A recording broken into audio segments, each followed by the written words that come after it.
Hello everyone. It is Kenyon here. It is Basketball Rewind. I'm here for another episode. Of course, joining you all for whatever day it is that you actually see this to talk about free agency.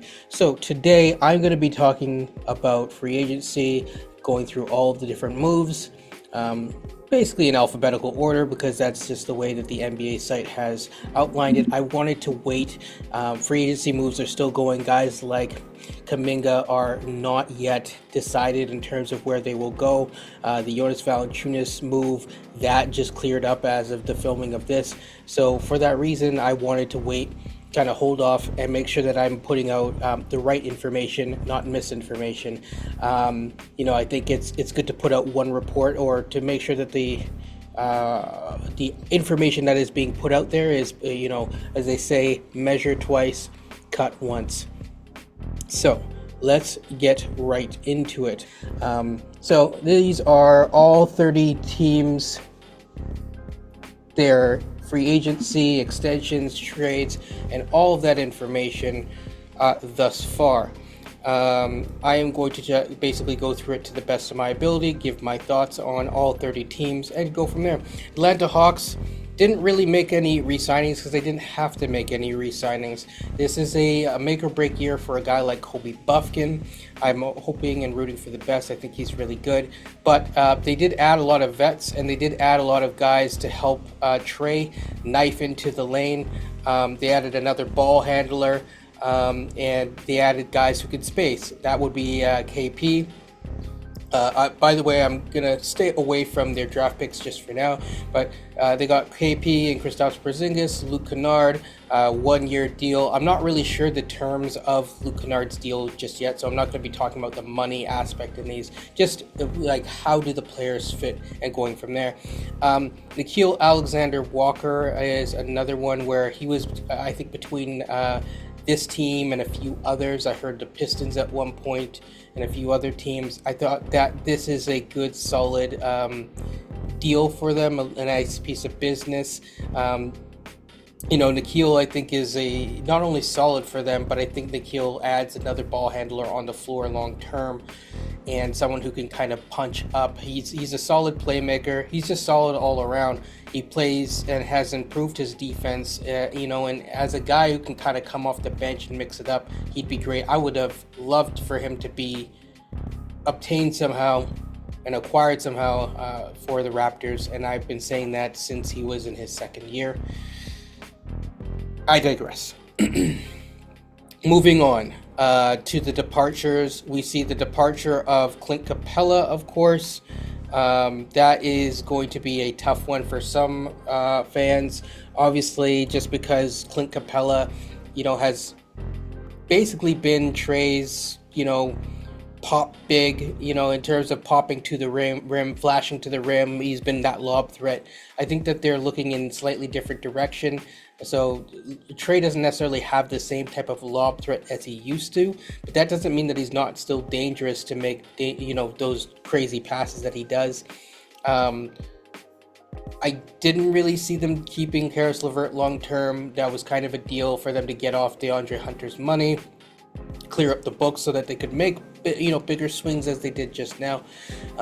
Terrence Mann, again, I just didn't see them keeping him, and George Niang. Some of these guys were obtained through the more recent deal to get Kristaps Porzingis and to get off DeAndre Hunter, and so just kind of cleaning some of these things up.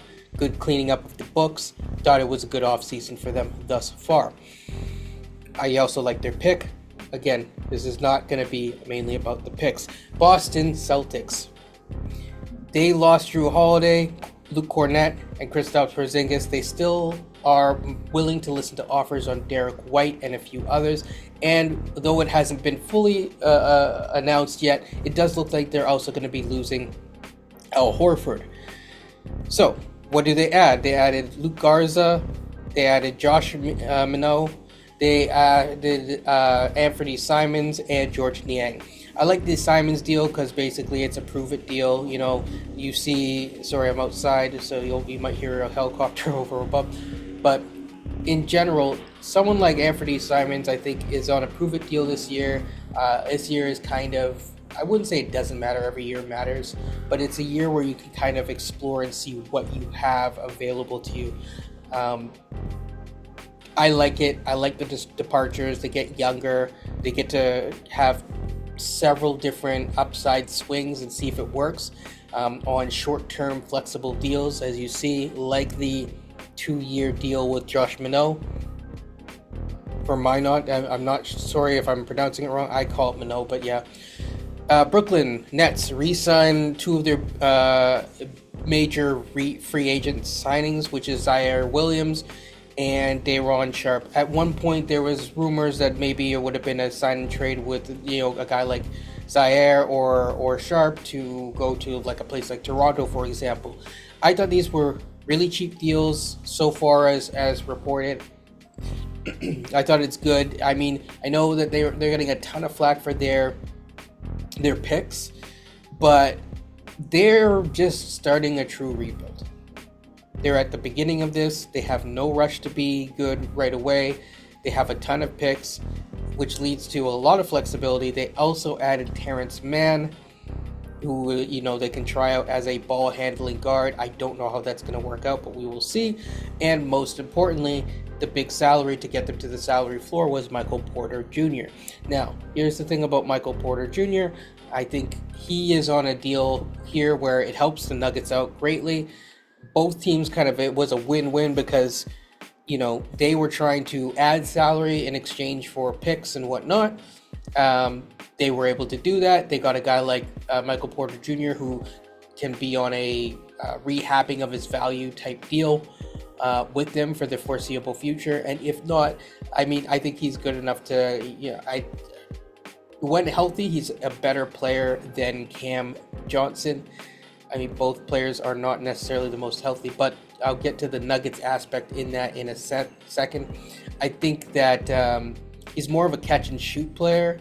Doesn't really, just because of his back injuries and all that, doesn't really do as much off the bounce as maybe he could have in other situations when he was healthier. But yeah, they also lose Russell, who I didn't see staying there, Watford, and of course Cam Johnson, who I just talked about in that deal. All right, on to the Charlotte Hornets. Trey Mann agrees to a 3-year deal. It's always confusing, Terrence Mann, Trey Mann. I always get them confused. But Trey Mann, I believe he was obtained, I want to say in the Gordon Hayward deal. He was traded for before. Always re-signing your guys if you aren't ready to trade them yet is, in general, not always, but in general, it's a solid bet, to trade them later with better leverage. Their additions were Pat Connaughton. I like that little piece of business where they're getting a little bit older, a little bit more solid at the, call it guard/wing position, because he's he's more of a guard, but sometimes he can play the wing with a little bit of, some level of size. He's, not the best playmaker, but, he can do a few different things, and he has been essential to the Bucks in recent years for what they have done in recent years. So yeah, they added Colin Sexton, who I believe is going to be a replacement for a Terry Rozier type, so that helps them with that. They obviously got Con Knipple. There's not a lot of defense that they're adding here. I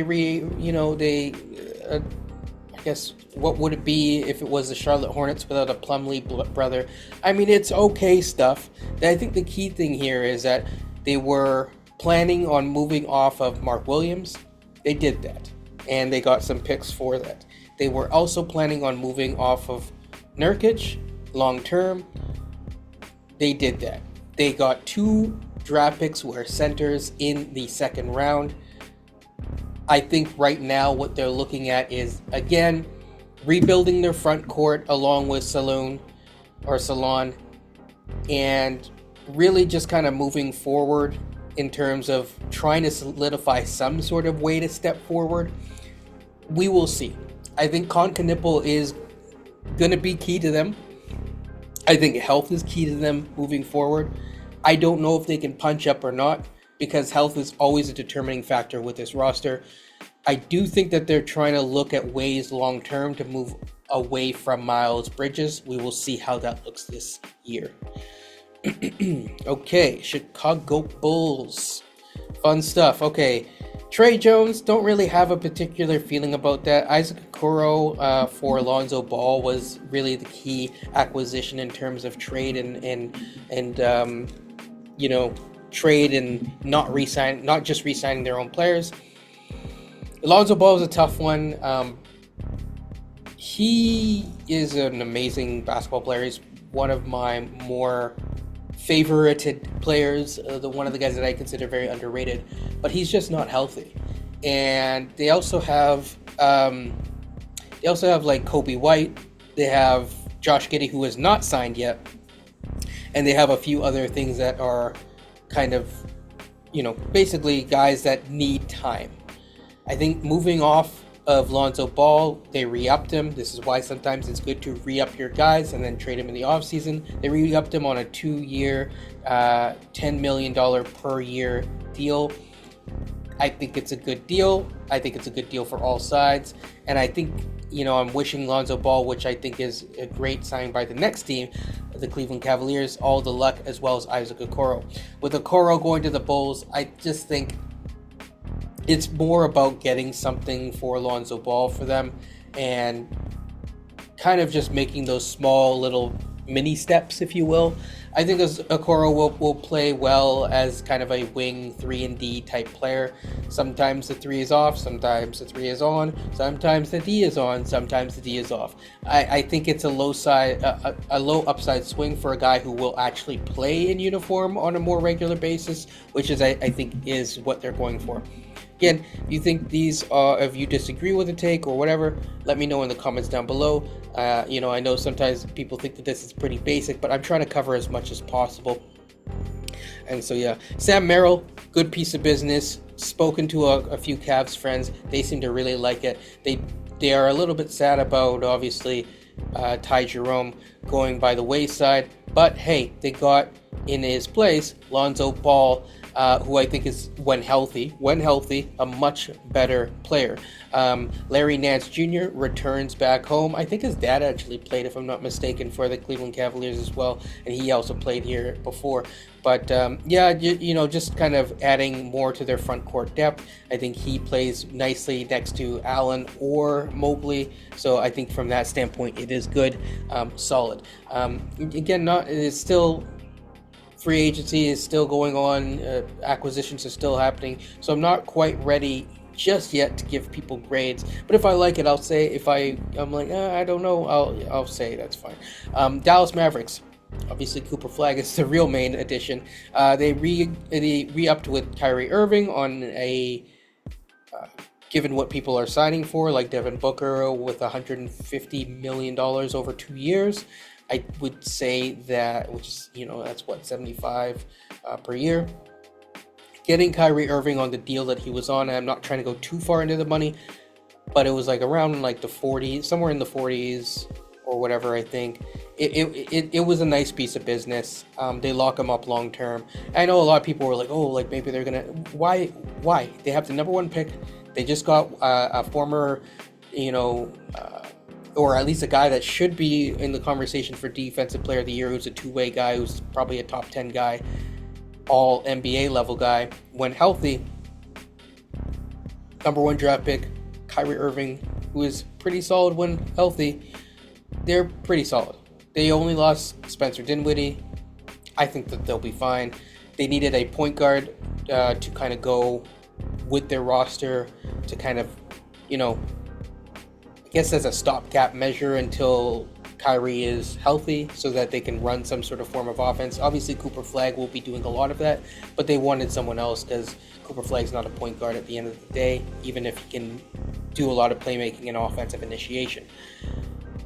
Love the Dante Exum 1-year deal.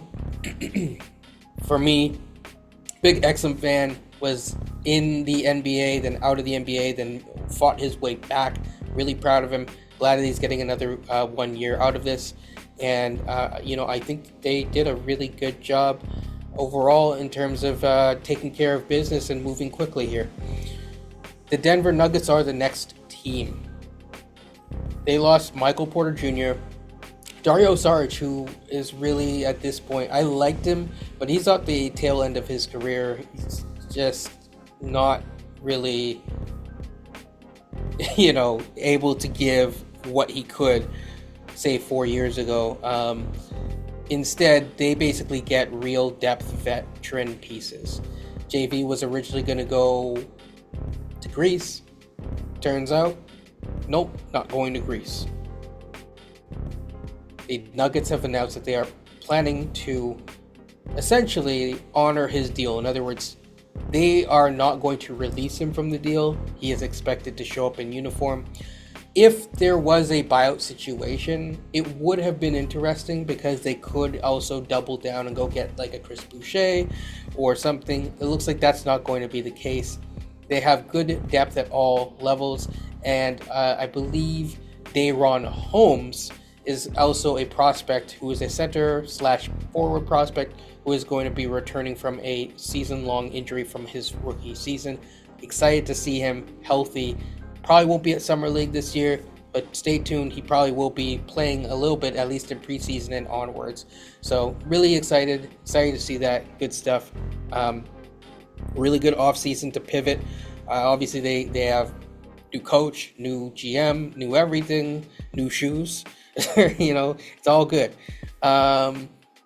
Okay, Detroit re-signed Paul Reed. Good piece of business.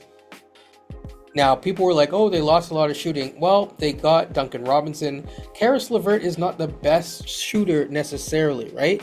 I would say that it's fair to say that Caris LeVert is not a great shooter.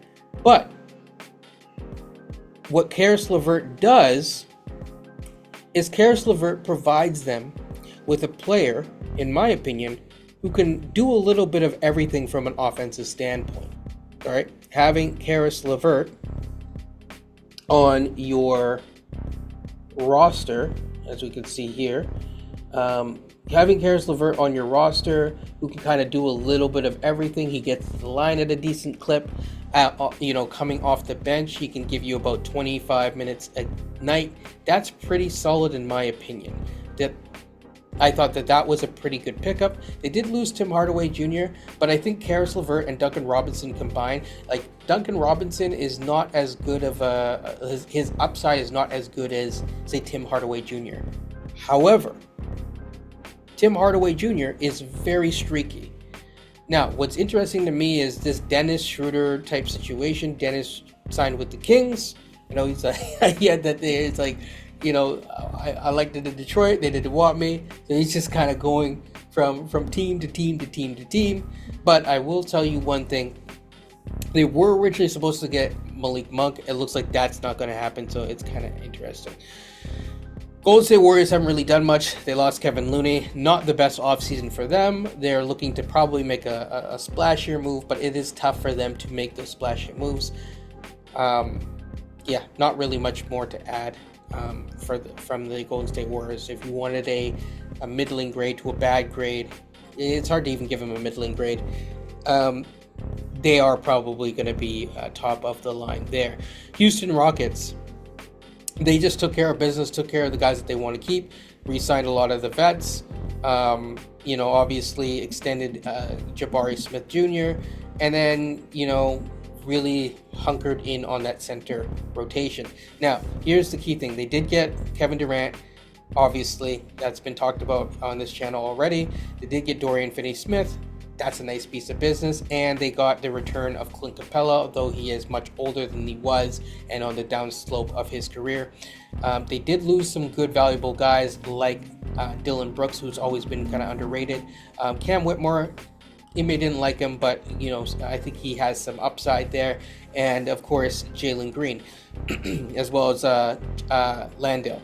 Now, here's the interesting thing: they still have the pieces and the picks to go after Giannis Antetokounmpo. So if Giannis asks out, this is a team to definitely be on the watch for. They would still, now that he's signed, depending on when and if Giannis asks out, there is a world where you could see Giannis being traded for, say, Jabari Smith Jr. and a Alperen Sengun. Stay tuned. Really good offseason. Miles Turner left the Indiana Pacers. Tough loss for them, but at the same time, based on how his... How do I say? Je ne sais quoi. Based on the ending of his season, and I think that he did get sick in the playoffs, but he was better defensively, but he was a shell of himself offensively. And probably, actually, funny enough, if he stepped up in any one of those games, or in any one of the last 3 games, they could have swung the series in their favor, but I digress. They got Jay Huff. Now, Jay Huff was really solid as a rim protector. All these were in limited minutes, so keep that in mind. But really solid as a rim protector. He's a stretch big. He does a little bit off the bounce. They basically found their cheaper version of Miles Turner. They can still make moves. They can kind of go into the season, see what their team looks like, and make decisions then, while also potentially opting in, which they probably should, for the disabled player exception, which will give them access to half of Halliburton's money, and having that taken off the books. And they should also make decisions on other guys like Mathurin. Hallie is out. They lost Turner. They still have Siakam, and they still have a decent deep team with guys who are going to be returning, guys who got injured during the playoff run, like Jarris Walker. This is going to be a developmental year, but a developmental year where they have vets. I do expect them to take a step back. I don't think that they're going to take the step back that people say that they are going to. However, the Pacers own their pick. They own their pick. They can stay cheap. They can make a decision to tank or not to tank, either way, and go from there. All right. It's a bit of an incomplete, not trying to give grades on all of these, but I think that the Pacers did adequately given the circumstances. People would argue that they should have paid for Miles Turner. I don't know if I agree with that. But I do expect them to get another center beyond Jay Huff. I do know that Isaiah Jackson will be returning. So yeah. Moving on. Clippers. Clippers did just lose Norman Powell. That is a tough loss. They re-signed James Harden. They added front court depth and flexibility in John Collins. They also added John Collins because they signed Brook Lopez. Brook Lopez is great, but Brook Lopez is getting old. Simply put, he is not a spring chicken anymore. And so for that reason, I like this deal. It's a 1-year prove-it deal for John Collins. John Collins was always going to opt into that money. He was never going to not opt into the final year of his deal, because I don't see him getting above $20 million on the open market in free agency. There's a lot of smaller deals or a lot of guys like sign and trades, but other than that, guys are kind of staying put, locking into their money and then asking out later. I know that some people don't like this deal for the Heat. I like it for the Heat because it gives, Norman Powell is actually pretty solid in my opinion. I think he probably should have been an all-star if it wasn't for LeBron. He'd be probably making his decision late. I think he probably would have been the all-star reserve in the West. So yeah. Los Angeles Lakers re-signed Jackson Hayes on a 1-year deal. The big signings are really Jake LaRavia. They lost Dorian Finney-Smith, and they added DeAndre Ayton. So they finally got some center depth with DeAndre Ayton. Now, he has a reputation in terms of his motor of having some issues there. We will see. I think as long as they keep LeBron there, I'm not really worried about that, but we will see. It's going to be interesting. I know everyone keeps talking about LeBron this, LeBron that, in terms of getting traded. I don't see LeBron going anywhere. Maybe the Cavs. I still doubt it. I think LeBron ends up staying put. We'll see. The big acquisition was Luka from before, so yeah. Solid offseason. It's, I think people expected it to be splashier because this is the Lakers. This is a pretty solid offseason. You get your center, you get Jake LaRavia on a 2-year deal. LaRavia is a nice little prospect, and you keep it moving.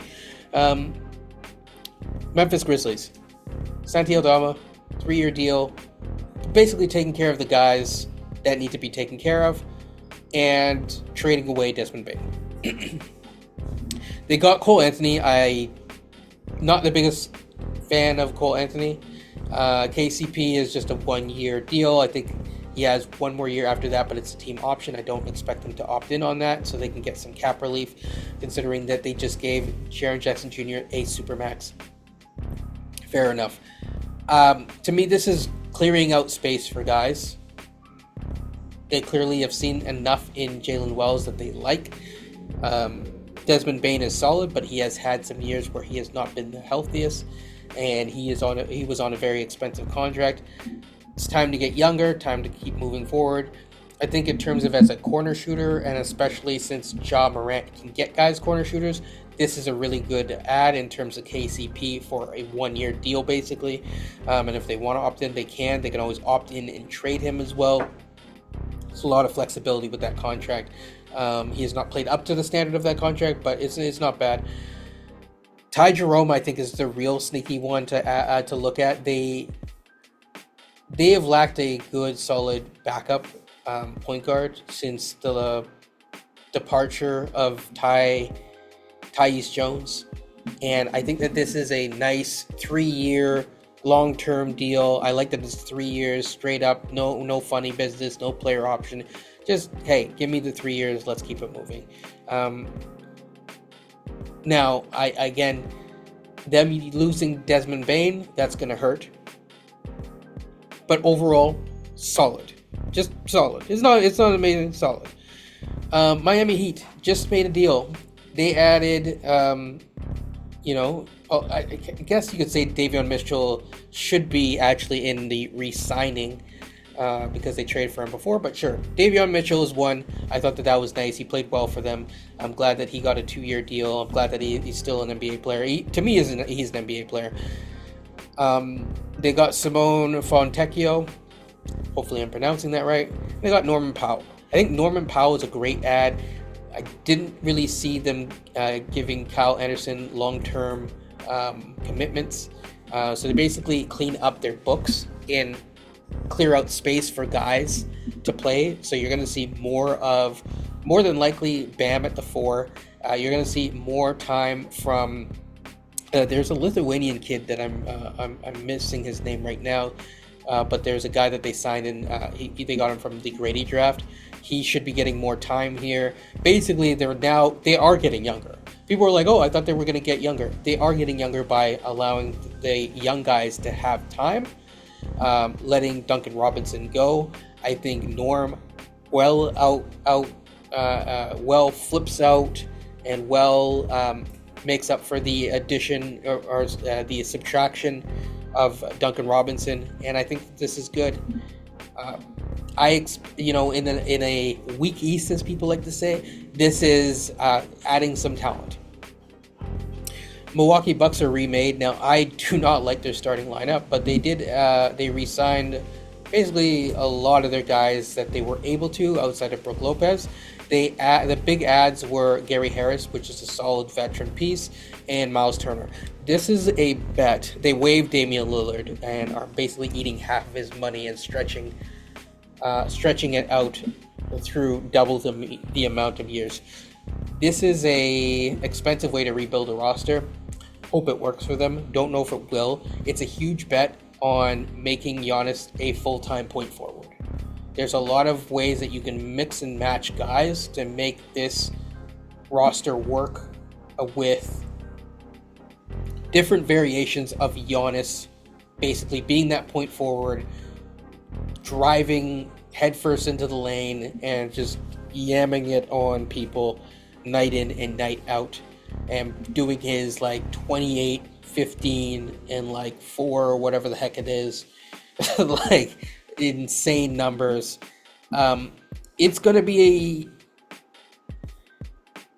I'm not sure about this. mainly because Miles Turner is going to be relied upon a lot, and he needs to show up and be healthy. That's the key thing. Will he do that? We are about to find out. There is cautious optimism with their overall free agency and looking forward. I don't think that they're a contender this year, but this team might not be that bad if they can get an upgrade at the guard spot. Kevin Porter Jr. is not my cup of tea, and I think Gary Trent Jr., while he plays his role correctly, I think that there are ways that they can look for a two-way upside guys long term. So Minnesota Timberwolves didn't really do much except for took care of their guys. They lost some of the guys that they can't afford. Nickeil Alexander-Walker, that's going to hurt. Luke Garza, it's a little bit of a pain, but not as much. Josh Mina. But they already have, I think it's Terrence Jackson? Terrence Howard.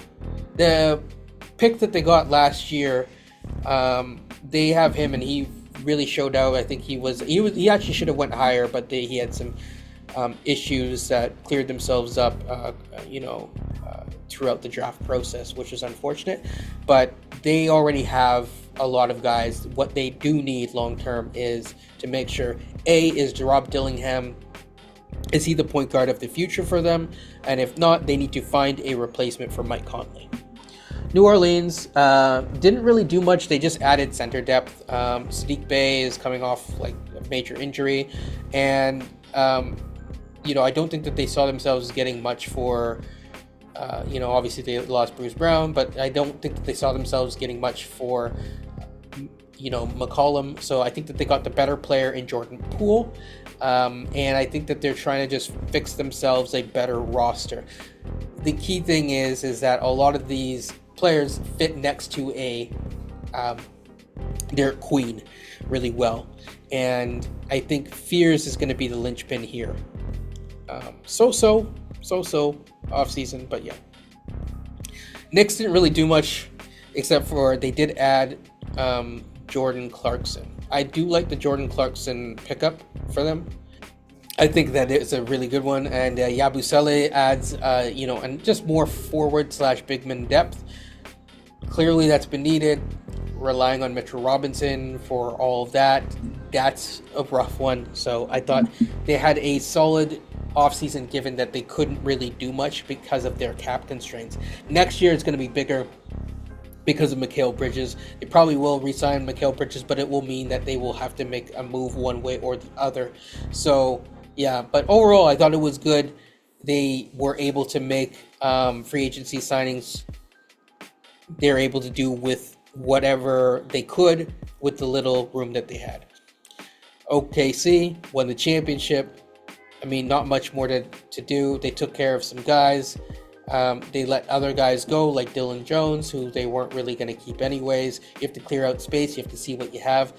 Topic is going to be the secret, guy that they kind of add this year. But more or less, just taking care of the guys, making sure that Shea's locked up long term.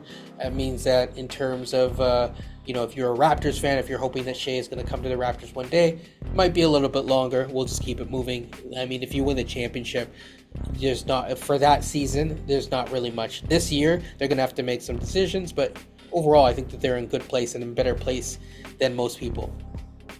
Orlando Magic, I really like their offseason. Obviously, they re-signed Mo Wagner, 1-year deal. They weren't going to... There's a lot of rumors around Cole Anthony long-term. Finally, they move off of him. They added the perfect guy for what they were looking for in Desmond Bane, and they added a better offensive initiator in Tyus Jones. Love their offseason. Really good. I expect them to be a top 6 team in the East. Okay. Philly. Again, I'm going through all 30 teams, people, so... Philly is interesting. Justin Edwards. I think that they couldn't pay Yabusele. They did add Watford, which is a cheap addition. I don't really like the Eric Gordon signing, but I mean, they want vets who can kind of keep things kind of calm. I think that they had some issues last year as their locker room started falling apart throughout the season. They have the talent on paper to punch up to potentially even top 4 in the East, depending on Embiid's health. The fact that they didn't target a big man tells me that they feel solid about Embiid's health, given that he will not be playing in the off season. So that's really the big thing, is how does Embiid look next year? How many games does he play? He is an MVP level caliber talent when he commits, when he is in the post, when he puts his body on the line. Can he put his body on the line for 55 regular season games? And that's really the question.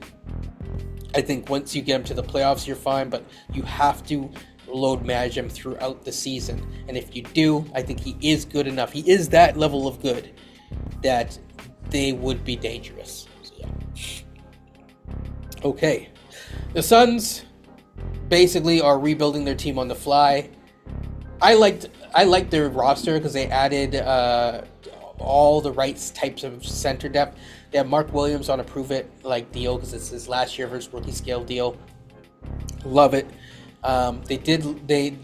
Bradley Beal is really the big question mark here, and we should be at some point receiving some sort of clarity on that. So that's really the question, is does he accept a buyout or not?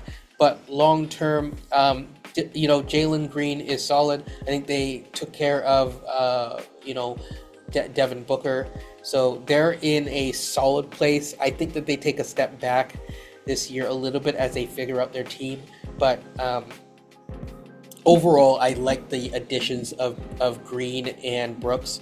And I think because they added so much of the right center depth, if you also add Malawach, I think center play is going to loom large for them. I think there are ways that, a guy like Malawach will thrive because of the gravity that Green, Brooks, and Brooks from a more of a catch and shoot situation, but Green and Devin Booker are able to provide on the perimeter. If him and Mark Williams, or even especially if Malawach can spread the floor a little bit, he showed like flashes of it, but they might have a team that is uniquely dangerous on some nights. I'm not saying that they're a top 6 team in the West, definitely not, but they're a team that could be interesting. They're a frisky team, let's say. Portland Trail Blazers, I'm confused by this. This doesn't make sense. How is Portland re-signing? I gotta see this, because Garrett Temple should be resigning to the Raptors on a 1-year deal. I don't understand why Garrett Temple is here.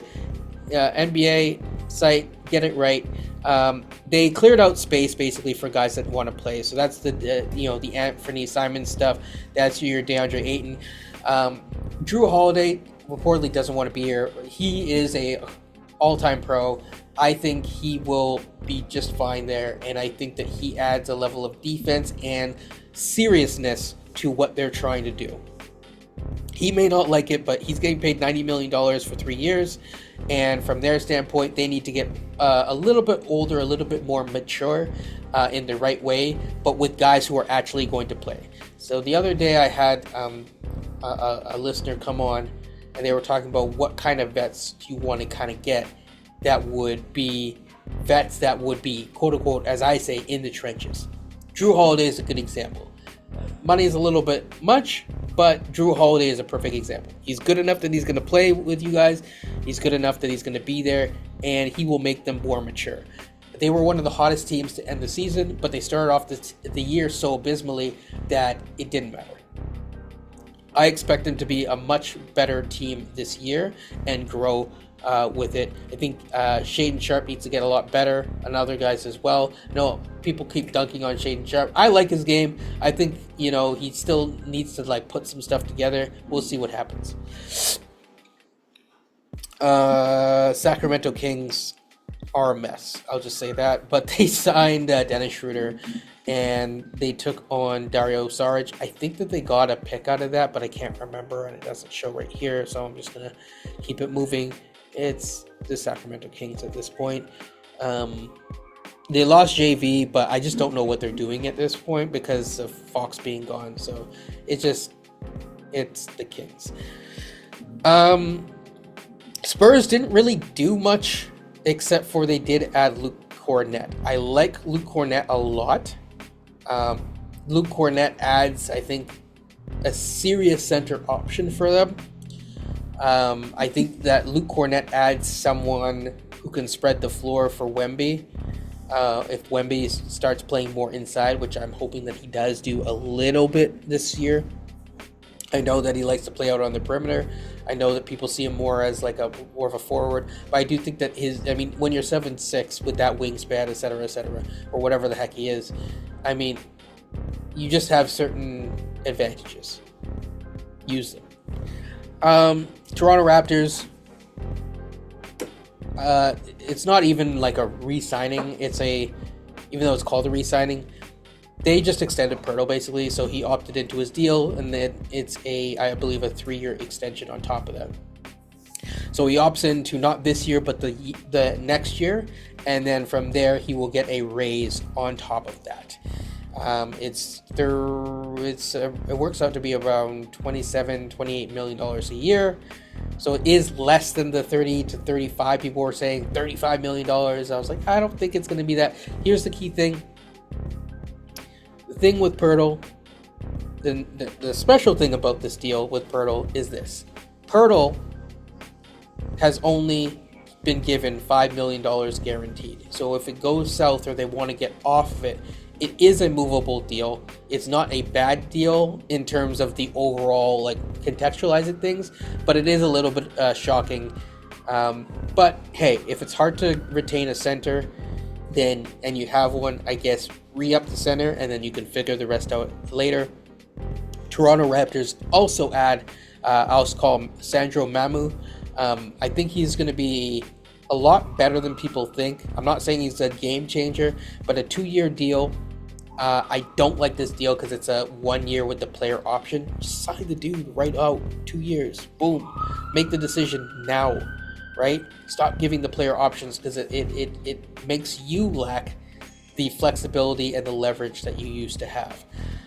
But I do like this signing. They also signed Garrett Temple. Don't know why Garrett Temple is in Portland. But they also re-signed Garrett Temple. Let's see. Yeah, this is loaded. Okay, yeah, I NBA is scuffed today. We'll just say, but whatever. Not the best offseason. I think that there are more moves that need to happen to clear space for guys to allow cap flexibility, because right now they are over the luxury tax line.